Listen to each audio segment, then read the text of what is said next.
चलिए आज हम केमिस्ट्री में कुछ चर्चा करते हैं। ये मेन टॉपिक होते हैं जो आगे भी काम देंगे और कंपटीशन में भी काम देंगे। तो केमिस्ट्री में 10th बेसिस अभी शुरू करते हैं, इंटर में भी यही बेसिक काम देंगे। Carbon its compound. Carbon its compound कहने का मतलब है कार्बन और उनके यौगिक। यानी कहने का मतलब ये है कि कार्बन और यौगिक जो है कि इसी में पढ़ना है।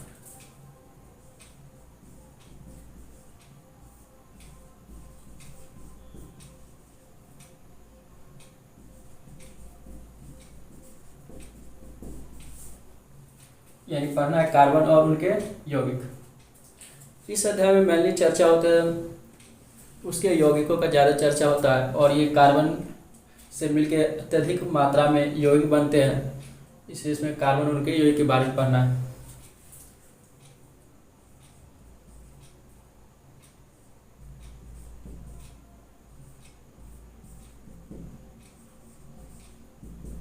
इसमें एक होता है हाइड्रोजन बंधन, ठीक है ना।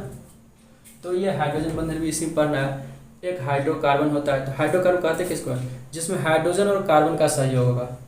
जिसमें हाइड्रोजन और कार्बन का सहयोग होगा उसको क्या कहेंगे, हाइड्रोकार्बन।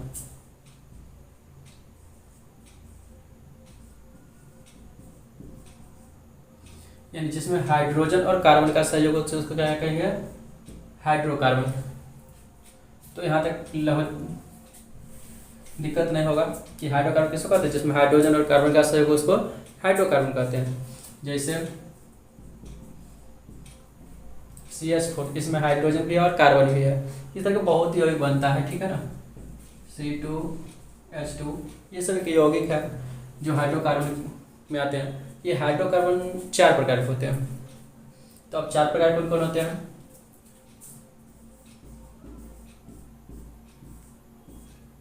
तो पहला है संतृप्त हाइड्रोकार्बन, उसके बाद है असंतृप्त हाइड्रोकार्बन, असंतृप्त हाइड्रोकार्बन, उसके बाद है एलिसाइक्लिक है, एरोमेटिक हाइड्रोकार्बन है।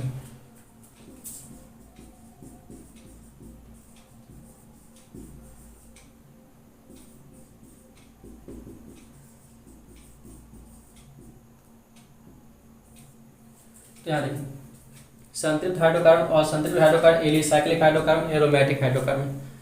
लगभग यहाँ तक समझ गए होंगे। संतृप्त हाइड्रोकार्बन किसको कहते हैं, जिसमें सिंगल बॉन्ड होते हैं। संतृप्त कार्बन वैसा हाइड्रोकार्बन जिसमें क्या होते हैं, सिंगल बॉन्ड होते हैं, उसे संतृप्त हाइड्रोकार्बन कहते हैं। तो संतृप्त हाइड्रोकार्बन को ही एल्केन कहते हैं। संतृप्त हाइड्रोकार्बन को ही क्या कहेंगे, एल्केन।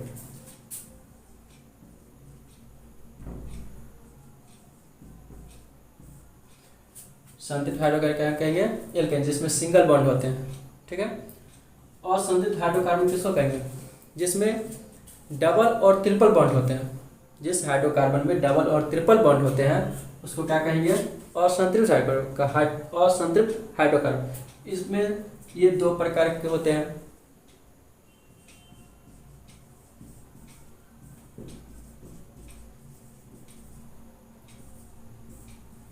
असंतृप्त हाइड्रोकार्बन 2 प्रकार के होते हैं, एल्कीन और एल्काइन।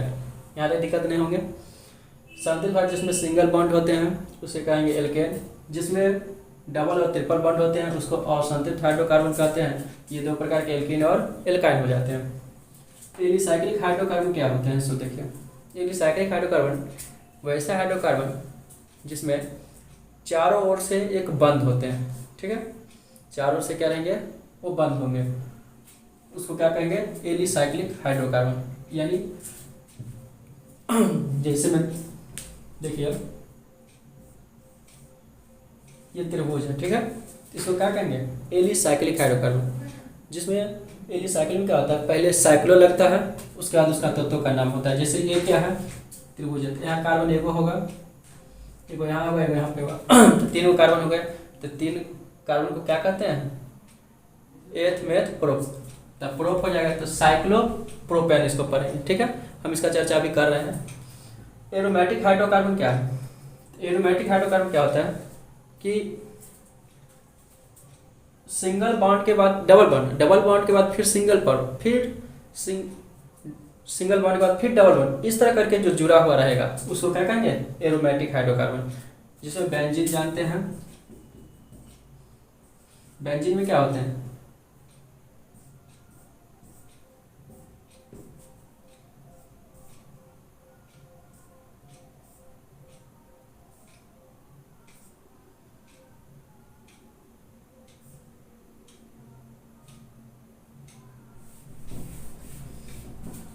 इन बेंजीन में होते हैं कि एक बॉन्ड के बाद डबल बॉन्ड, डबल बॉन्ड के बाद फिर सिंगल बॉन्ड होते हैं, ये एरोमेटिक हाइड्रोकार्बन कहते हैं। हम बना देते हैं।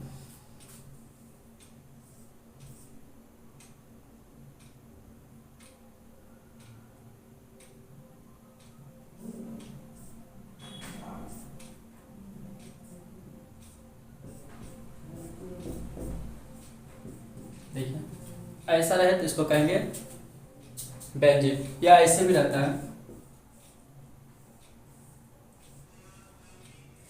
ऐसे भी दे देता है, ठीक है ना,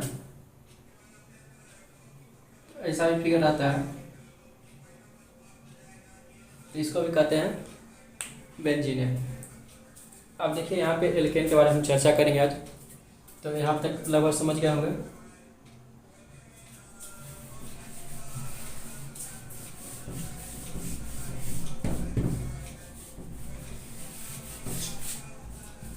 देखिए अब एल्केन में पढ़ना है, ठीक है ना।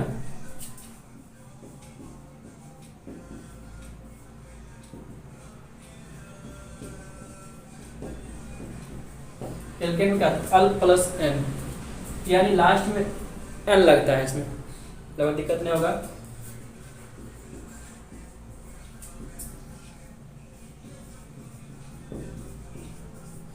यानी अल प्लस ए एन लास्ट में लगता है। आप कहिएगा कहाँ लगता है, तो ये कार्बन के जो होते हैं, हम 10 तक लिख देते हैं, वैसे पढ़ना आगे भी है, ठीक है ना। लगभग इंटर तक में 10 तक ज़्यादा चर्चा है, उससे ज़्यादा 1-2 का चर्चा है, हम लिख देते हैं इस साइड।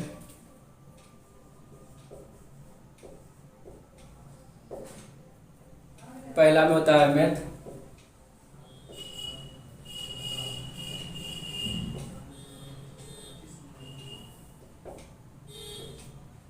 दूसरा होता है एथ,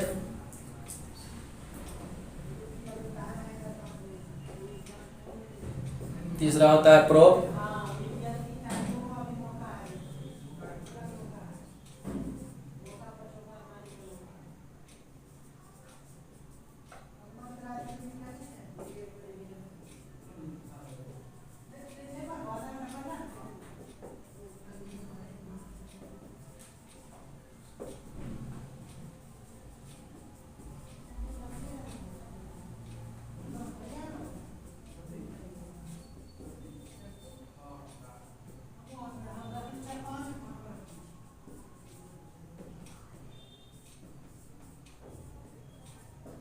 देखिए पहला मेथ, दूसरा एथ, तीसरा प्रोप, चौथा ब्यूट, पांचवा पेंट, छठा हेक्स, सातवां हेप्टो, आठवां ऑक्ट हो गया, नौवां नन हो गया, 10वां डेक हो गया।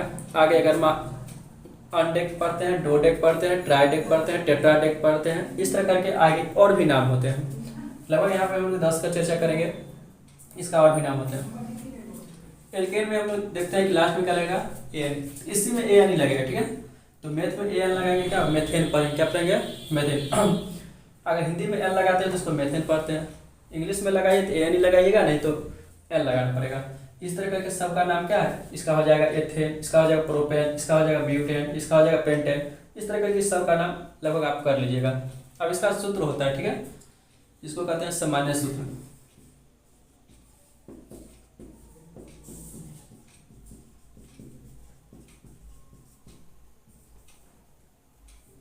एल्केन का सामान्य सूत्र होता है CnH2n+2। तो CnH2n+2 जो होता है, इस फार्मूला में आप कहिएगा n क्या होता है, तो n बराबर यही 1 2 3 4 बैठाइएगा, जहाँ ये n के काम 1 2 3 4 बैठाइएगा, तो आपको इस सब का फार्मूला निकल जाएगा। जैसे यहाँ पढ़े मेथेन एथेन, तब इसका कहेगा सूत्र क्या होगा, इस फार्मूला मान बैठा दीजिएगा। जैसे हम देखिए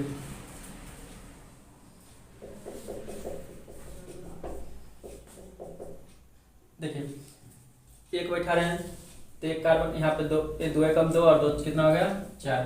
तो पूछेगा कि मीथेन का सूत्र क्या होता है, तो CH4। यहाँ तो लगभग दिक्कत नहीं होगा। इस तरह करके हम दो बैठाएंगे तो C2H कितना हो जाएगा, 2 दूना 4 2 6, तो उसको पढ़ेंगे एथेन, कोई दिक्कत नहीं। इस तरह करके आप पूरा का पूरा क्या कीजिएगा, बना लीजिएगा।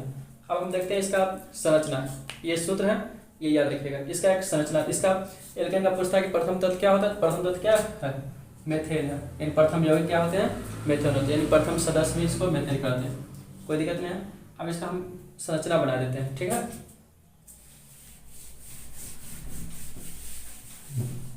देखिए संरचना क्या है, कार्बन एगो है, हाइड्रोजन 4 गो, 4 गो लगा दीजिए,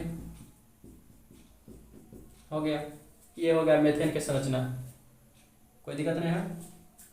अगला क्या है, एथेन के संरचना बनाएगी, तो एथेन का सूत्र लिख लीजिए, C2H 2 नंबर में है तो 2 और 2 दूना कितना होगा, 2 दूना 4 2 6। एथेन का सूत्र, अब इसका हम संरचना बनाते हैं। 2 कार्बन हो गया,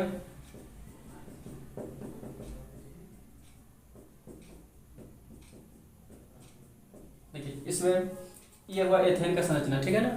ये एथेन का संरचना देखते हैं, सब में सिंगल बॉन्ड है। इसी से पता चलता है कि संतृप्त हाइड्रोकार्बन क्या होता है, सिंगल बॉन्ड होते हैं। तो ये एथेन के संरचना हो गया। इस तरह करके आप आगे बनाते चल जाइएगा, पूरा का संरचना बना लीजिएगा। तो संरचना बनाने में कोई लेवल दिक्कत नहीं, अगर दिक्कत होगा तो फिर से कमेंट कर दीजिएगा, हम फिर दूसरा वीडियो में क्लियरली बता देंगे। यहाँ तो लगभग समझ गए होंगे। उसी तरह देखिए प्रोपेन है, प्रोपेन को क्या कीजिएगा, 3 नंबर का 3 बैठेगा, 3 दूना 6 2 8। तो इसका प्रोपेन का सूत्र क्या हो जाएगा, C3H8। अब इसका 3 को कार्बन लगा के इसमें हाइड्रोजन खाली बैठा देना है आपको, कोई दिक्कत नहीं होगा। चलिए अब इसको हम देखेंगे इलेक्ट्रॉन बिंदु संरचना। आज हम इलेक्ट्रॉन बिंदु संरचना तक बता देते हैं एल्केन के बारे में, तब अगला दिन वीडियो जो बनाएंगे उसमें एल्कीन एल्काइन के बारे में चर्चा करेंगे।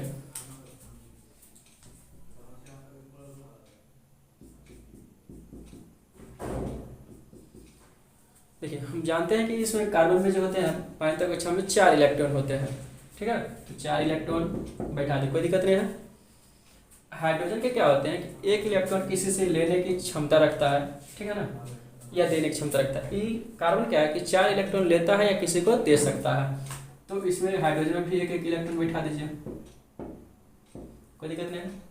अब इसको इलेक्ट्रॉन बिंदु, इसको संरचना कहते हैं। अब इसको इसमें एगो इलेक्ट्रॉन लेगा तो ये अपना अष्टक पूरा करेगा।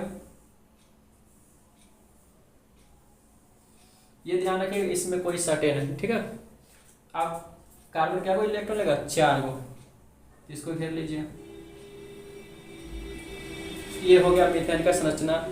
संरचना तो ऊपर में ही सूत्र लिख दिए हैं, संरचना इससे पहले बनाए थे। और ये होगा इलेक्ट्रॉन बिंदु संरचना। लगभग ऐसे करते हुए चलिएगा, ठीक है ना।